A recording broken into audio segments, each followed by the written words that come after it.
Hi, I'm Dan Mangrew with your Newsmax TV Money Report.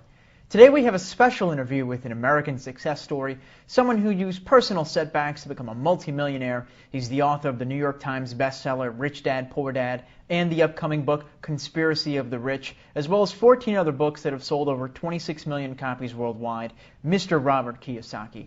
Robert, it's a pleasure to have you here on the show. Well, thank you. This was great. Thanks for interviewing me. Now, you say that the middle class is disappearing. Well, where are they going? And what will happen to America if we don't have a middle class? Well, the definition of a third world nation is a nation where there's only rich and then there's poor. And as long as we have a middle class, we're kind of an advanced nation. But the problem with the middle class is they're not moving from middle class up to rich. The middle class is now moving from middle class to poor. And most of them, we think of poor people as poor people or, living in bad neighborhoods and that kind of stereotyping. But in reality, the middle class that's moving to poor are the old guys of my age. Baby boomers who were prosperous during their working years, and now as they enter retirement find out they got nothing to live on. 401ks are toast. And if you're trying to live on Social Security and Medicaid, you're poor. And so I'm afraid the middle class is splitting into either staying middle class, but most of them are now moving, a large segment is moving, becoming poor. And that's about 78 million guys my age, old guys, and we're in trouble, my generation. So what can the middle class do to either stay middle class or to advance in the category of rich? Well, to advance into the category of the rich, especially during this financial crisis, you'll have to stop thinking the way you think and start thinking differently and start doing things differently. I think what's wiping out my generation was that in 1974 there was a thing called the ERISA Act, E-R-I-S-A, Employee Retirement and Income Security Act. And anytime the government steps into something, you're in trouble. So when the government's trying to protect your income, a big problem. So ERISA eventually became known as a 401k. And what that did was the government plus the banking systems forced people, who had no idea about the stock market, who have no idea on investment, no financial education. I was in my 20s and we're in our 20s and our 30s. And they start sucking cash out of our wallets once a month and dumping it into the stock market. Well, the rich get richer, but the middle class gets poor. And then the market shifts that fast, and suddenly, voila, like a poof, the magic egg, the money disappears. And that's the game. And that's what's happening to my generation.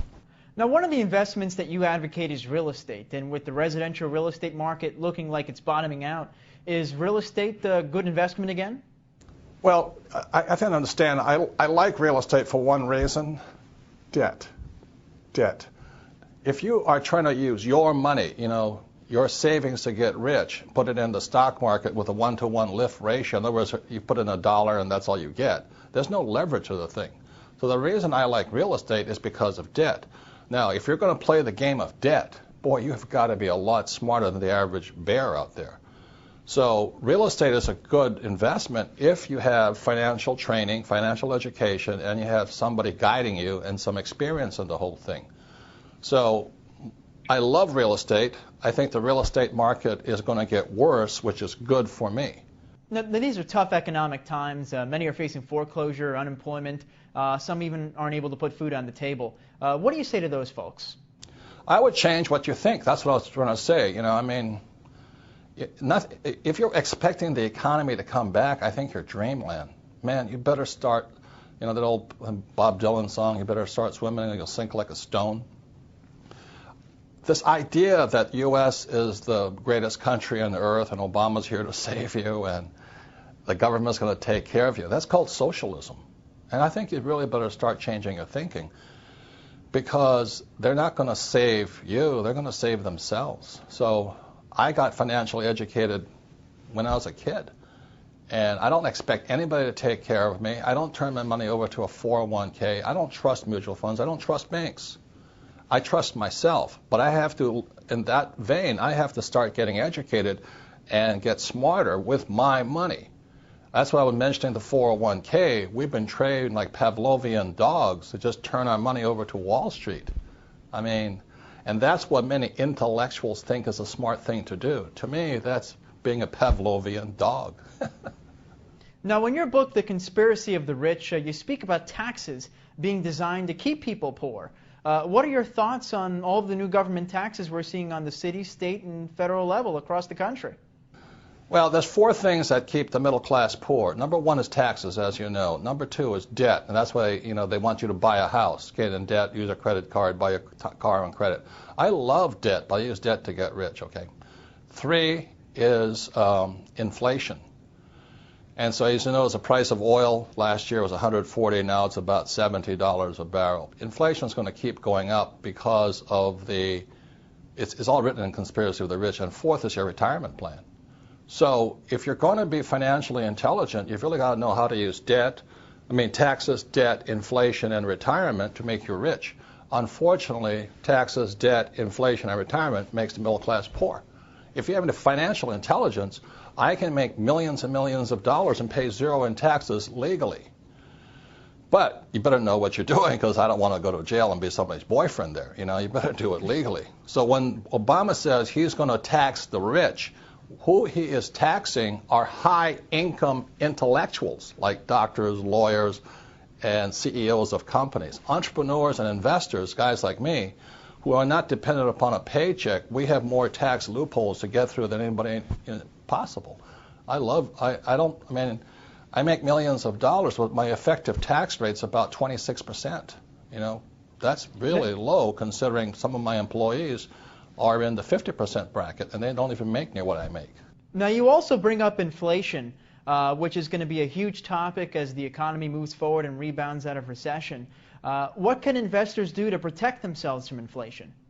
Well, I think to protect yourself from inflation, you should do what the Chinese are doing. Because the U.S., Bernanke and those boys are printing trillions of dollars and not telling us about it. I think it was Bloomberg that just sued the Fed for you got to open up your books.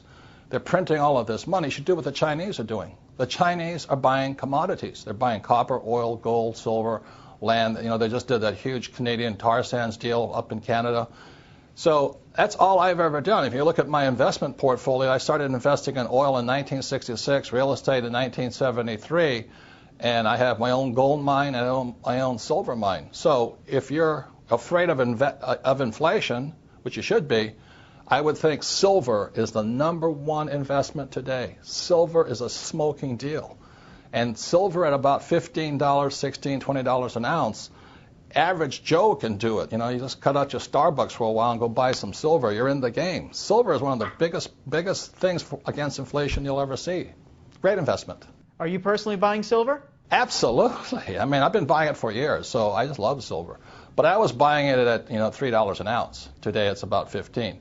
The reason I like silver is this. Number one, gold is hoarded. It's just stuffed away. It has no value to it. Silver is an industrial commodity. It means it's used in cell phones, cameras, computers. It's used everywhere.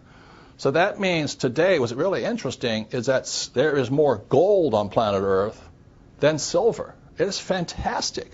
And back when, 1 year ago, I think silver was 50 times less expensive than gold. In other words, for 1 ounce of gold, I could buy 50 ounces of silver. Today, 1 ounce of gold will buy 70 ounces of silver, which means silver is a bargain today. Now, with all the government expansion, inflation looming, taxes running higher, would you say Obama's running the country like a rich dad or a poor dad? Obama? The guys who run the country, I write about this in a book called Conspiracy of the Rich. The people that run the country are Goldman Sachs. Come on, give me a break. And the guys that control Goldman Sachs. It's run by the international banking cartels of the world. The Federal Reserve Bank is not a bank. It is owned by the richest European and some Saudi money in the world.